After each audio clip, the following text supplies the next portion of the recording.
source for local news. KOMO 4 News at 11 o'clock. Searchers are running out of hope in Snohomish County. Friends say a young man jumped off a railroad trestle and disappeared in the river below. KOMO's Molly Shen is standing by live in Snohomish County right now, where the search is on hold until tomorrow. Molly? And that's right. After 3 hours, the divers had to give up. Even with all their special gear, the water was just getting dangerously cold, forcing them to suspend the search for the night, and they'll just have to come back and try again in the morning. The search is for a 20-year-old man who jumped into the Snohomish River for fun. 3 young men were walking across an old railroad bridge when one handed over his hat and wallet and said he was jumping in. And we saw him float down a little bit. He swam okay, and then he started saying help, and there was a boat that drove by and they didn't do anything about it. Peter Holland and Jonas Drake came running to the river's edge. I just thought he was joking with us because he's really big. I mean, he's been in sports for all his life, so it looked like he got caught on something because he's just kind of like bobbing up and down in one spot. Divers focused their search in that spot. The river's current should have pushed the victim back towards the shore. So we want to search that area completely before moving out into deeper water where there are more snags and more difficulty for our divers. Major snags. It's already difficult. Divers worked in murky waters, stirred up by rain and an incoming tide. And then the cold started taking its toll. We're concerned about our divers. They're showing early signs of hypothermia, and they're going to have to come out of the water now and try again tomorrow morning. A frustrating night, leaving after a 3-hour search with nothing. It's very difficult to leave and give up like that, but we also have to be concerned about the health of our divers.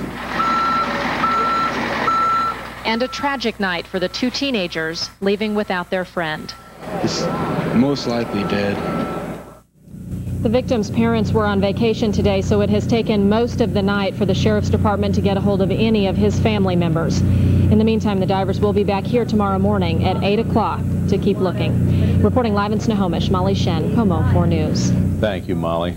Well, the healing process is well underway tonight in Springfield, Oregon. One of the victims of last week's high school shooting has been laid to rest.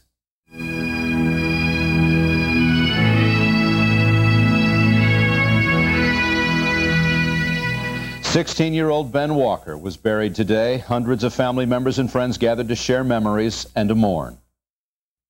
Thank you for the short amount of time that we had to have with him, but yet the impact that he had upon his own parents, upon his brother, upon his girlfriend, upon those at Thurston High School. The students were allowed back inside their school for the first time today. School officials opened up the locked gates on this holiday to let the students confront their grief and work through their fears of what happened there last Thursday. Classes will resume at Thurston High School tomorrow for the first time since the shooting.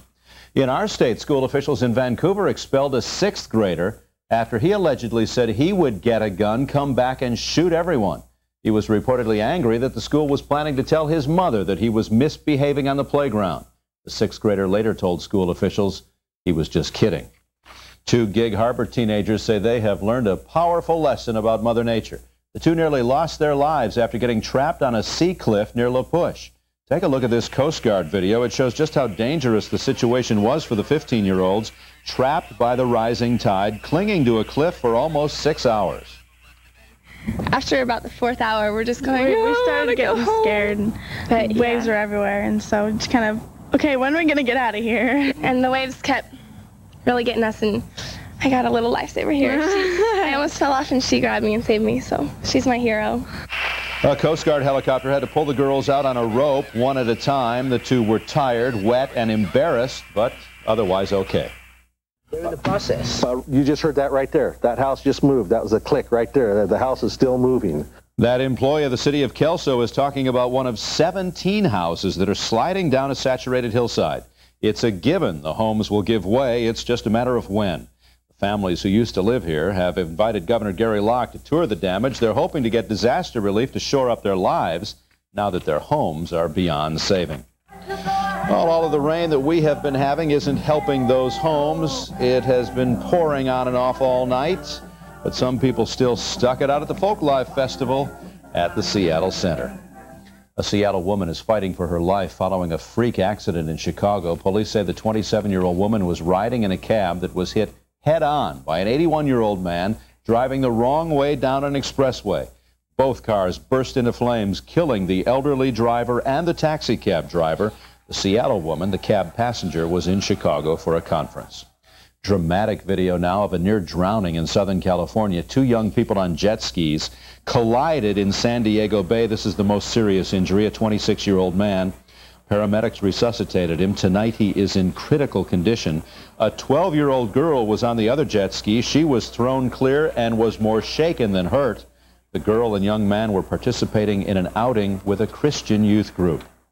The news isn't so good in North Carolina. A helicopter was flying too low, hit a power line, and crashed onto a highway near Charlotte. 5 people on board were killed. With the heavy Memorial Day traffic, police said it's amazing the helicopter didn't hit any cars. In Illinois, it was a bomb. Investigators say someone did put a bomb outside a church in Danville. It exploded yesterday, injuring 33 people. Now investigators are searching to see if there's a link between this explosion and a bomb that killed a church volunteer in a town near Danville in December. The coming week will be a critical one for prosecutors in the JonBenet Ramsey murder case. They'll spend the week doing a comprehensive review of evidence, trying to decide if they have enough to present the case to a grand jury. 6-year-old JonBenet Ramsey was murdered in December of 1996. Fire completely engulfed a home near San Francisco this evening. One person was burned, but we don't know how serious that injury is. Marin County investigators are looking into the cause of that big fire. 2 days after people celebrated the Coney Island Boardwalk's 75th anniversary, this happened. The ramp up the boardwalk collapsed. The silver lining to this story: the boardwalk would normally have been crowded on Memorial Day, but it wasn't today because the weather was so bad. There was only one minor injury. Defective tubing in kidney dialysis machines might have caused several illnesses and one death. The problem was uncovered in 3 states, Nebraska, Massachusetts, and Maryland. So the company that makes the machine is recalling it.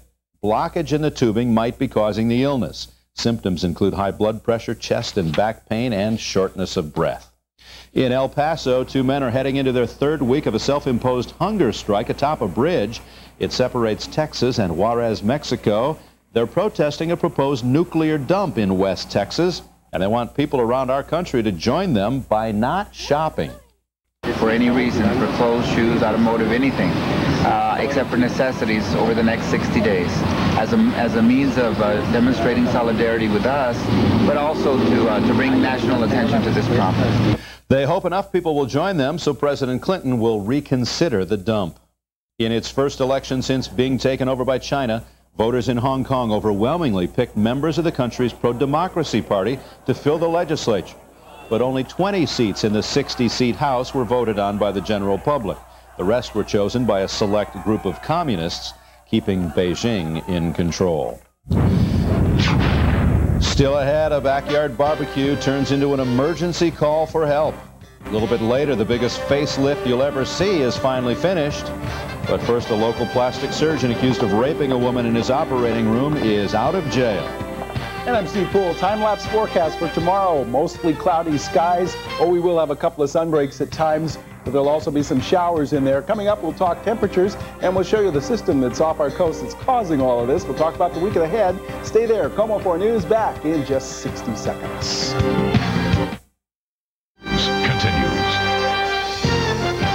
The Mighty Mo is nearing its first stop since leaving Bremerton on Saturday. It's almost at the mouth of the Columbia River right now. The Missouri is scheduled to dock in Astoria tomorrow morning at 9. The battleship will stay there until the fresh water kills everything living on its hull. Then it's off to its new home in Pearl Harbor.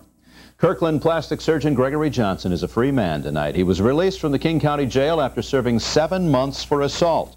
Dr. Johnson was accused of raping a woman in his office after administering anesthesia to her, but a jury deadlocked on that charge twice.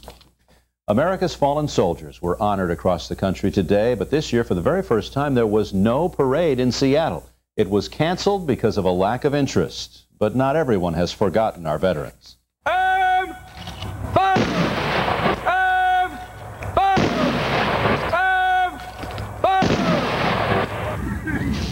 A 21-gun salute, color guard, and wreath-laying ceremony were part of the 78th annual event at Washelli Cemetery in North Seattle. About 1,000 people honored fallen veterans at the Tahoma National Cemetery in Kent. This is the first Memorial Day program at that new facility. Here's what's left following a Memorial Day barbecue gone bad. It happened in Houston, Texas. A barbecue ignited some nearby rags. The rags then caused some combustibles to explode. Charred car wasn't on the menu, but that's what they got. Nobody was hurt. Memorial Day is a day to honor the men and women who made the ultimate sacrifice for our country. But there's one World War II vet near Los Angeles who says that's not him. My name's there, but I'm here. I'm here. And I'm grateful for that.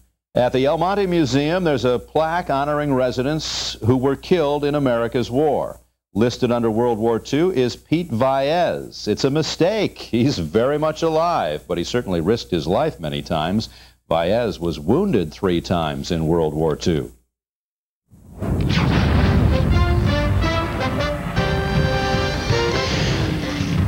The makers of Godzilla said this would be a record-breaking weekend for the Monster Classic. Find out if they delivered on that promise.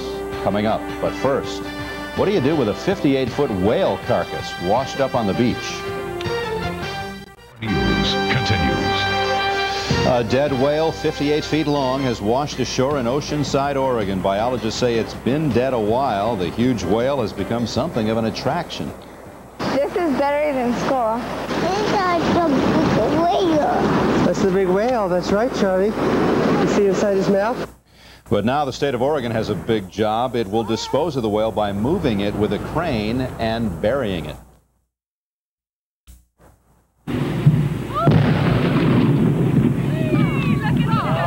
That's how the state of Oregon got rid of a dead whale that washed up on a beach nearly 30 years ago. It was a mishap heard and seen around the world. After workers blew up the dead whale with dynamite, huge chunks of blubber came raining down on journalists and spectators, and a big whale part even crashed through the top of a Cadillac.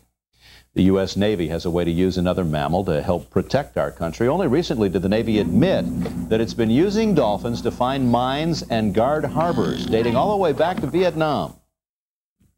In their particular niche of the things that they do, there's simply not hardware that can actually do it as efficiently or anywhere near as economically as the animals do it. Specially trained dolphins like Mackay can locate and mark a minefield 10 to 15 times faster than any man-made device and with far greater accuracy. Godzilla opened 5 days ago with expectations as big as the giant lizard. The movie earned $55 million this weekend, putting it third on the list of biggest holiday weekend releases. The Lost World beat it by $35 million, and Mission Impossible also did a few million more in business its first weekend. So it was a big weekend for Godzilla, but a little disappointing.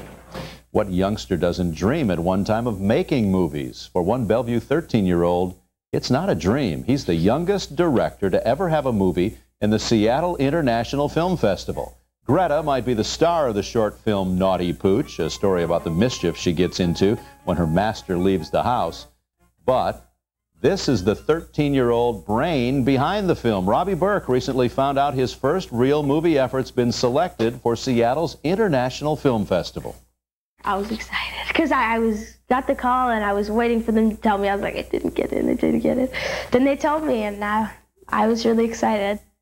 Robbie's film runs June 6th at the Broadway Performance Hall as part of a collection of short films in that film festival. Oh, that's great for him. It is. Hey, we had a festival just across the street at the Seattle Center. Yeah. I got dumped on with some rain tonight like we all did. I know, and I was studiously avoiding Seattle Center and a lot of other areas. Yeah, it's, boy, what a way to wrap up our holiday weekend. I guess you can look at it this way. It's not going to improve all that much when you go back to work or school, so you don't have to feel all that bad. Anyway, cloudy skies right now outside, and at this point we've got 47 degrees. We have a southeasterly wind at 6. 2996, the barometer's holding steady, and we've got more than a half an inch of rain in the rain gauge, and came down tonight, came down last night. Goodness, 59 our high temperature today, the normal 66. As you see, the record 87. Yeah, 87 degrees, but that was set back in the 40s. Doppler radar shows us there are still a few showers around the area. They're fairly light. Most of them concentrated up around Everett and a little bit north up to Arlington Way and into Mount Vernon. Everybody else just dealing with mostly cloudy skies tonight. And that'll be our story here. You can see the flow of the systems. Most of this stuff now is over in eastern Washington and up in the Rockies, but there's still this area off our coast. Doesn't look like there's much going on in there, but it's some cool air. There's lots of showers, and that's really what our forecast looks like for you, not only tonight but tomorrow as well. So we'll go ahead and call for partly to mostly cloudy skies tonight. Chance of some showers lingering with us. 45 in Seattle overnight. Bremerton, you'll have 43. 40 in Olympia, so a little bit on the cool side. We're normally upper 40s to 50 overnight. Redmond 44 and Bellevue 45 degrees. Tomorrow, generally we expect temperatures to be in the similar range that we've seen the last several days, near 60 that is, with lots of clouds, a couple of showers, and maybe some sun breaks at times. Chehalis gets to 60 degrees, 57 in Forks, 58 in Hoquiam, and 58 for the high in Long Beach. Now, for the metro area tomorrow morning, you're back to work, back to school forecast. Looks like a gray one. Now, there's going to be some sunshine at times. I don't want to give you the impression it's wall-to-wall gray, but there are also some showers even when you see the sun, and high temperatures will be cool, only in the upper 50s to near 60 degrees. To the north, Vancouver will have 57, same for Bellingham, 56 for a high in Victoria. I know this is fairly cool. It shows up in the Cascades, too, with a snow level of 5,000 feet. We normally would expect it to be 8, maybe 9,000 feet. And east of the Cascades, no escape for you folks either. Highs only in the 60s, and in some cases, the upper 50s, mid-50s for highs